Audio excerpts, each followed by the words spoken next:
Kenyan official says opposition leaders incited riots.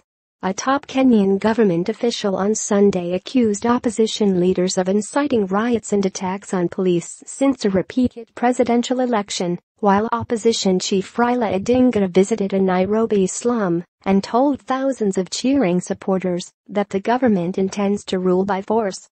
As the rift between the East African country's two main political factions appeared to widen, the Kenyan Election Commission was finalizing and verifying its tally of votes from an election that was boycotted by Odinga supporters, essentially yielding what they see as a hollow victory to President Uhuru Kenyatta. Odinga said in an interview with the Associated Press on Sunday that the election on Thursday was a sham and that a new vote should be held within 90 days. At least 9 people have died in violence linked to the election, which was a rerun of an August 8 vote that was nullified by the Supreme Court, which cited irregularities and illegalities. Some were shot by police. Several died in clashes between different ethnic groups, highlighting the ethnic loyalties that drive Kenyan politics despite the disavowals of national leaders. Mobs have also looted shops and burned property in some areas.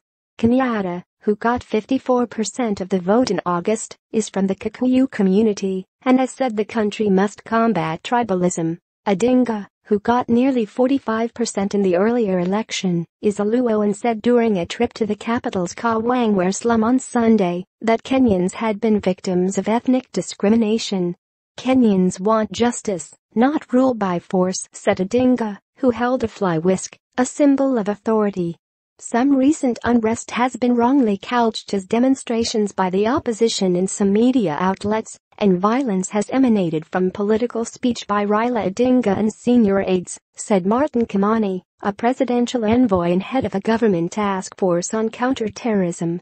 Odinga's remark that he was forming a resistance movement and opposition comments that the government was carrying out a genocide against its detractors have inflamed crowds, Kimani said.